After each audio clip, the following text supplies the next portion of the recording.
Hello दोस्तों, आज हम बात करने वाले हैं रीट परीक्षा को लेकर। जैसा कि आपको पता है, रीट एक राजस्थान में होने वाली बहुचर्चित अध्यापक पात्रता परीक्षा है दोस्तों, जिसका इंतजार राजस्थान के बेरोजगार बड़ी बेसब्री से कर रहे हैं। लेकिन आखिरकार ये परीक्षा कब हो सकती है, नोटिफिकेशन कब तक आएगा? यहाँ पर दोस्तों मैं आपके लिए यहाँ पर ये जो न्यूज है ना रीट से संबंधित, इसके बारे में थोड़ा सा डिटेल में बताने वाला हूँ। नोडल एजेंसी किसको बनाया जाएगा, कब तक बनाया जा सकता है, परीक्षा कब होगी, फॉर्म स्टार्ट कब होंगी।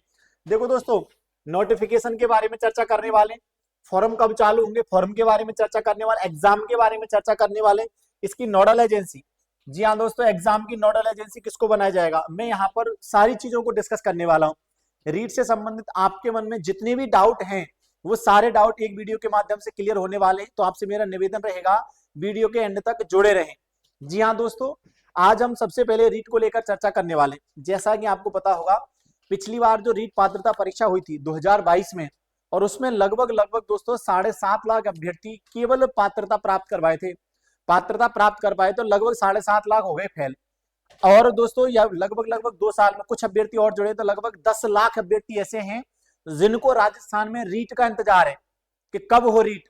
रीट एक बड़ा सिरदर्द बना हुआ राजस्थान के बेरोजगारों के लिए। दोस्तों रीट के बारे में थोड़ी सी चर्चा करते हैं।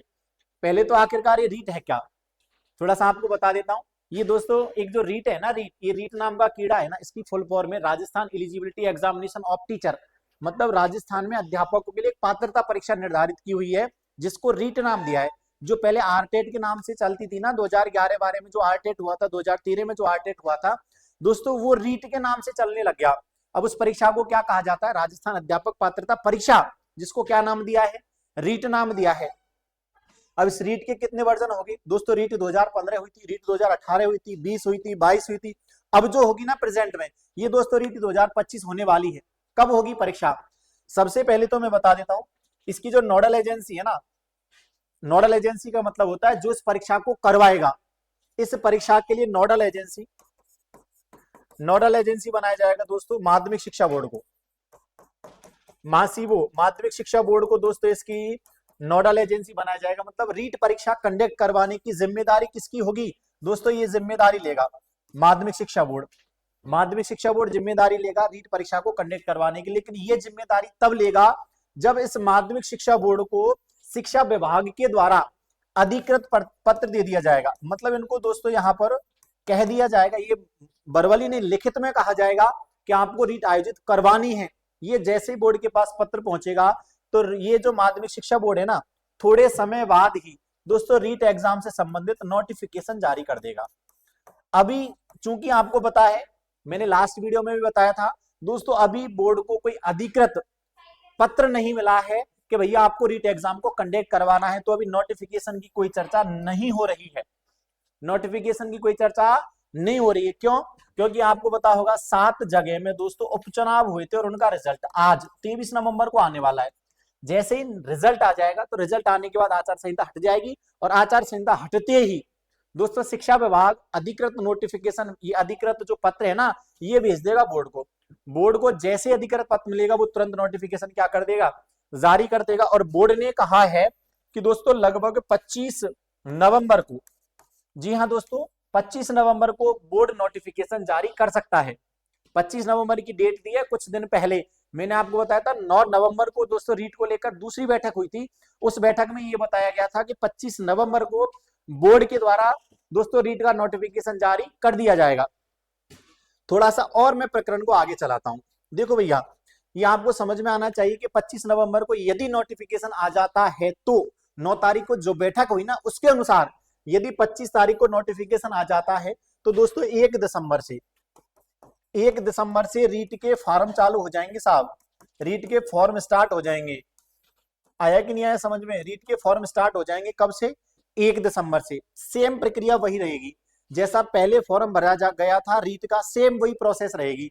यहाँ पर यदि आप एक लेवल से फॉर्म भरोगे तो आई थिंक 500 रुपए का चालान है, और दोस्तों दोनों लेवलों से भरोगे तो 700 या 750 रुपए का चालान है।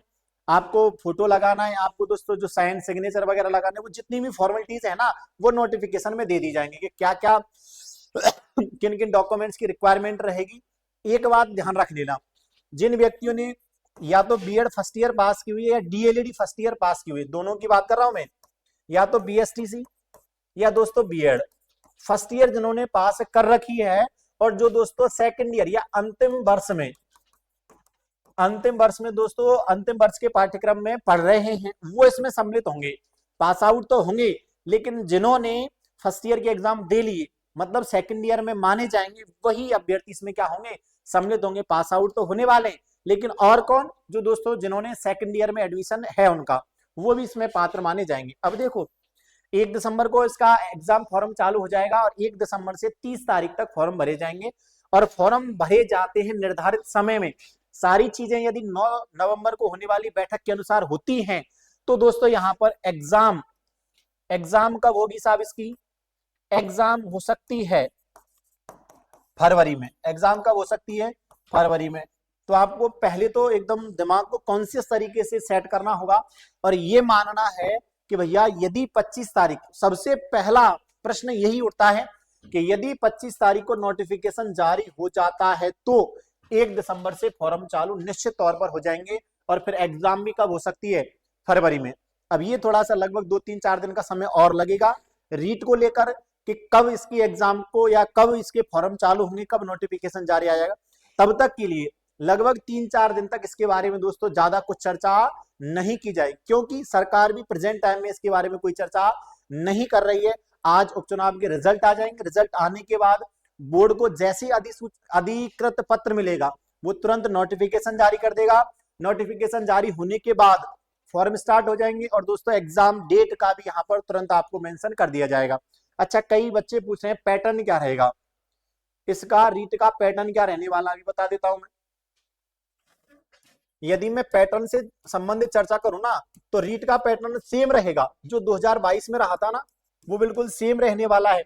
2 परीक्षा होने वाली है इसमें, एक तो रीट L1 को लेकर, और दोस्तों दूसरी परीक्षा होगी रीट L2 को लेकर। दोनों ही परीक्षा में 150 क्वेश्चन पूछने जाने आए।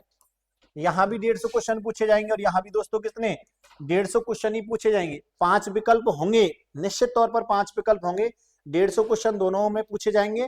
और दोस्तों यहाँ पर मैंने हालांकि आपको लास्ट वीडियो में बताया, साइकोलॉजी के 30 क्वेश्चन होंगे।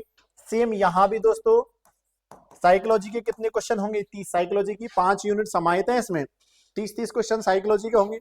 दोस्तों यहाँ पर 2 भाषा का चयन करना होगा। जैसे यदि आप हिंदी का चयन करोगे, एक तो दोस्तों हिंदी के भी 30 क्वेश्चन, और दूसरी कोई भी भाषा, या तो आप संस्कृत का चयन करेंगे या आप इंग्लिश का चयन करेंगे। दोस्तों इनके भी कितने क्वेश्चन, 30 क्वेश्चन पूछे जाने। L1 की बात कर रहा हूं पहले में। यहाँ दोस्तों मैथ के कितने क्वेश्चन, 30 क्वेश्चन पूछे जाने वाले, और EVS मतलब दोस्तों यहाँ पर पर्यावरण के भी कितने क्वेश्चन पूछे जाएंगे, 30 क्वेश्चन। तो टोटल कितने नंबर का सेगमेंट हो गया, 150 नंबर का। सेम थोड़ा सा यहाँ पर बदलाव है, लेकिन सेम है लगभग।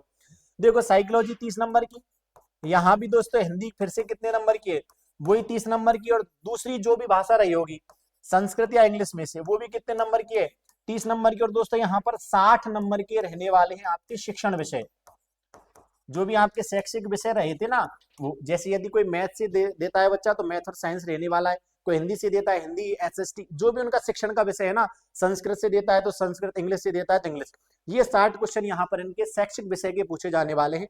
तो ये वाला सेगमेंट भी कितने नंबर का रहेगा, 150 नंबर का रहने वाला है। तो एग्जाम पैटर्न सेम रहेगा, जो पैटर्न पिछली बार था उसमें कोई परिवर्तन नहीं है। सेम सिलेबस है, सेम एग्जाम ड्यूरेशन रहेगा, सारी चीजें सेम है।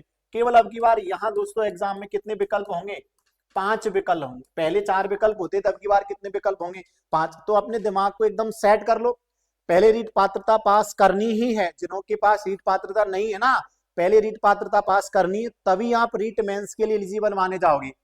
पात्रता तो पास होगी नहीं, मेंस की तैयारी करे जा रहे, उससे कोई मतलब निकलने वाला नहीं है। जी हाँ दोस्तों, आपके पास लगभग 2 से 2.5 महीने का समय, यदि फरवरी में एग्जाम होती है ना, तो लगभग 2 से 2.5 महीने का समय। अब आप किस प्रकार से स्ट्रेटेजी बना के रीट पात्रता को पास कर सकते हो, आया कि नहीं आया समझ में। कोई क्वेश्चन नहीं रखना, कोई बट नहीं रखना, सीधा कंसेप्ट बनाना है कि रीट पात्रता परीक्षा में तो फरवरी में मान के चलनी है। 2-3-4 दिन और रुक जाओ, थोड़ा सा क्लियर हो जाएगा चीजों को लेकर। कब तक दोस्तों नोटिफिकेशन आता है, कब से फॉर्म स्टार्ट होंगे, यदि सारी चीजें 9 तारीख की बैठक के अनुसार हुई तो निश्चित है फिर फरवरी में ही एग्जाम होगी। और बोर्ड ये भी कह चुका है कि एक डेट में एग्जाम करवाई जा सकती है। तो ये भी मत सोचना कि कैसे एग्जाम कराएगा, बोर्ड सारी चीजों को लेकर सतर्क है। तो आप मान के चलो फरवरी में एग्जाम होगी। पैटर्न मैंने बता दिया है, कोई बदलाव नहीं है। आपको एक निश्चित रणनीति बनानी है किस प्रकार से रीट परीक्षा को पास किया जाए। पहले रीट की मूंगफली फोड़ लो, फिर मुख्य परीक्षा की बात करेंगे। आया कि नहीं आया समझ में? मेंस की तैयारी किए जा रहे हैं और रीट पात्रता है नहीं तो उससे कोई मतलब निकलने वाला नहीं है। रीट पात्रता का जो भी सिलेबस है पहले ढंग से उसको पढ़ लो। अब समय है दोस्तों रीट पात्रता को पढ़ने का, लगभग 2 महीने आप रीट पात्रता को पढ़ लो। जैसी रीट पात्रता हो जाती है तो खूब सारा समय मिलने वाला है, लगभग 4 5 6 लगभग 6 महीने का ड्यूरेशन मिलेगा मेंस के लिए। तब आप आराम से मेंस को पढ़ लेना, ठीक है। बहुत सारा सेगमेंट तो यही क्लियर हो जाएगा। अरे पात्रता में मेंस का बहुत सारा सेगमेंट, जैसे आपका जो भी सब्जेक्ट है ना, सब्जेक्ट यहाँ निकल जाएंगे, दोनों सब्जेक्ट हो जाएंगे, साइकोलॉजी यहाँ निकल जाएगी, खूब सारा सेगमेंट निकल जाएगा। तो आपको ऐसी टेंशन नहीं लेनी है, लगभग आधा सिलेबस तो यही कवर करके चल रहे हो। तो आपको 6 महीने का जो टाइम मिलेगा मेन परीक्षा के लिए, मुख्य परीक्षा के लिए चयन का आधार है, उसके लिए आप बाद में प्रिपरेशन कर लेना, ठीक है दोस्तों। रीट की स्ट्रेटेजी बनाओ, निश्चित समय में परीक्षा हो सकती है। यदि अब भी आपके मन में कोई भी डाउट है, यदि सिंगल डाउट आपके मन में है रीट को लेकर, तो आप निश्चित तौर पर दोस्तों कमेंट बॉक्स में कमेंट कर सकते हैं, ठीक है दोस्तों। आपका जुड़ने के लिए बहुत बहुत धन्यवाद। जय श्री श्याम, जय हिंद।